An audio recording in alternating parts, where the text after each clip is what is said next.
Kwa majina ninaitwa Ronald Ng'eny. Kitu cha kwanza ambacho ningependa niseme ni kwamba Kenya kwanza hawaelewi maneno ya new constitution, kwa sababu majority hao wote walipiga kura no. That is why devolution is not improving in Kenya.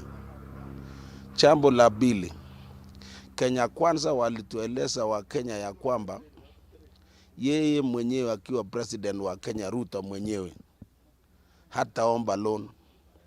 Juzi nilisoma kwa runinga ya kwamba loan imekuwa 2.1 trillion kwa muda wa mwaka mmoja.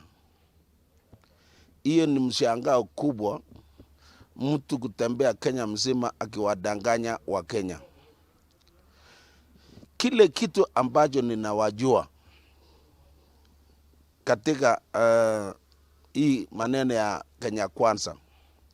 Kenya kwanza hawakuwa wamejitayarisha kuchukua uongozi.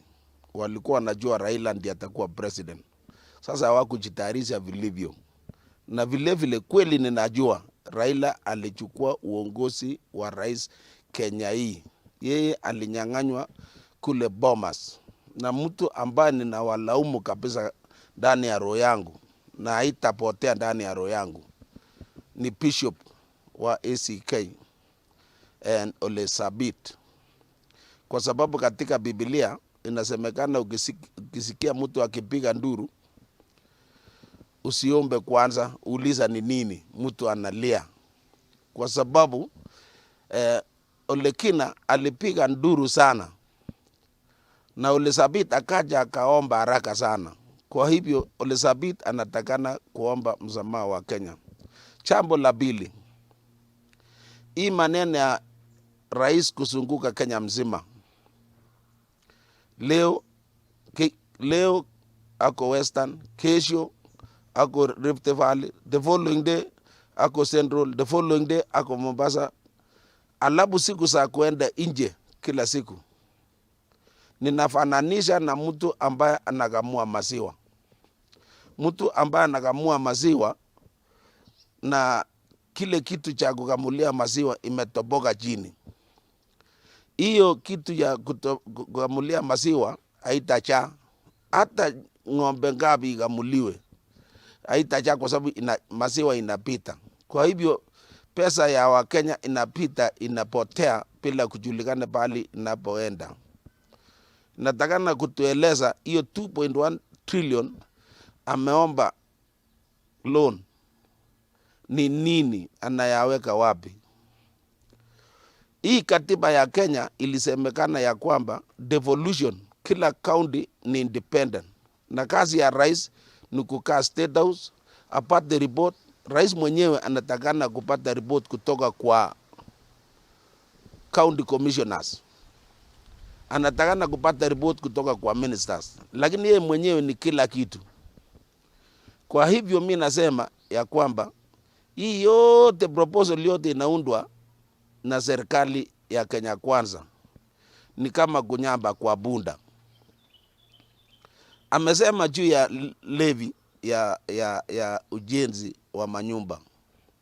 Mtu kama mimi ama mtu mwingine ambaye anakatwa pesa, na mimi mwenyewe nimeenda loan ya kujenga nyumba.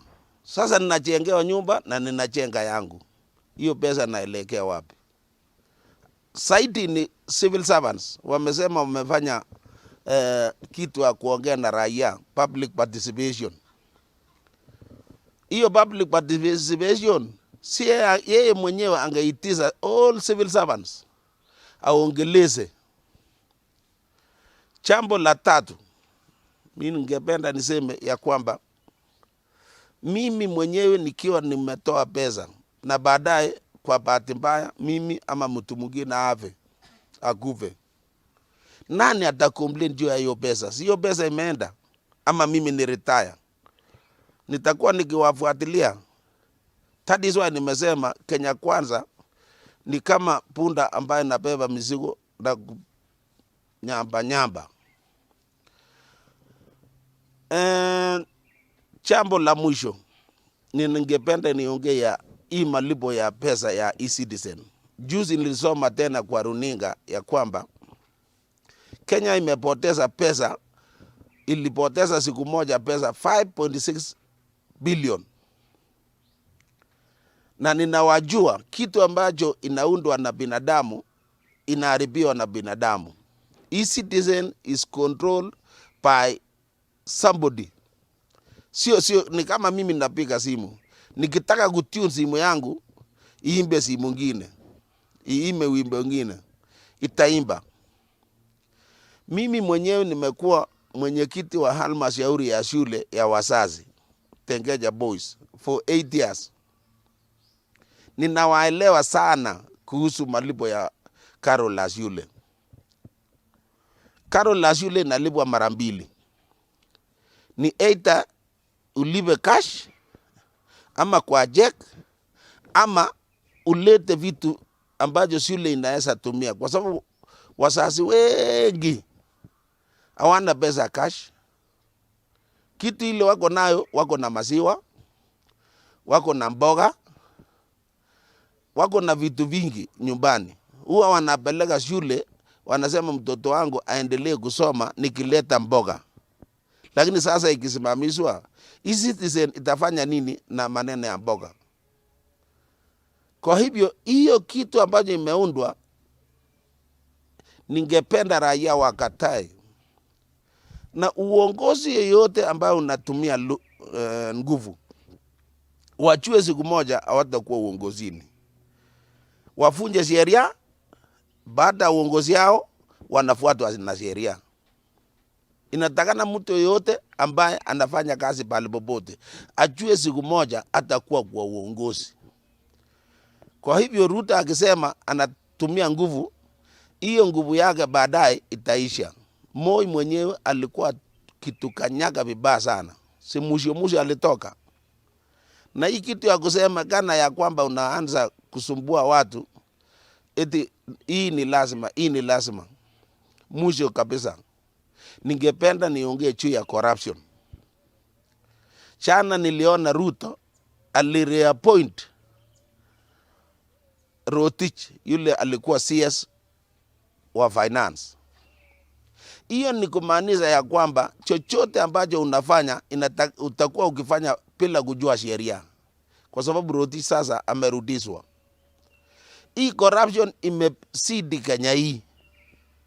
Alafu Kenya wanatudanganya kushika mapolisi. Unashika polisi ambaye amechukua shilingi 50 kwa barabara. Alafu unawawacha mtu ambaye anachukua mamilioni. Kila siku mtu anashikwa, the following day anaachiliwa. Anashikwa, anaachiliwa. Sasa wale watu wameiba kuku reserve. Ukipata mtu mmoja ameiba kuku reserve, angali yako ndani. Na mtu amechukua mamilioni, wanaachiliwa. Kwa hivyo mimi nataka niambie wa Kenya wajitayarishe. Mimi mwenyewe nilipigia kura Raila Amolo Odinga. Na hakuna sheria ya kukataza Raila asisimame. Bora ako na nguvu. Lakini sisi tunataka tuhakikishe, mimi mwenyewe nataka nihakikishe ndani ya wakale, kwa sababu wakale saa hii wanalia sana. Wengi walinipigia simu nikiwa kule Berure FM. Wakasema, mwambie Raila akuje. Hii maneno ya ukabila ipotee. Raila alifanya kazi kubwa, alitengeneza mabarabara. One of the examples, mabarabara ni Thika Road. Hii bypasses yote ya Nairobi ni Raila Odinga. Barabara kutoka Nairobi kuelekea upande wa Kisumu mpaka sehemu za Malaba. Barabara kutoka sehemu za Nairobi kupitia Narok kwenda mpaka Kisii. Tulikuwa tukitumia masaa 8. Siku hizi ni masaa 3.5 ama masaa 4. Umefika kwako, umefanya kazi kwako, na the following day unapumzika. Kwa hivyo mimi nasi wa Kenya wasije wakajoga. Hao wabunge defect, wametoroka. Mimi naomba hao waende kabisa wasionekane. Kwa sababu ninawajua. Anybody ambaye amefanya kazi na Raila na akuse Raila atakuwa maskini oehai.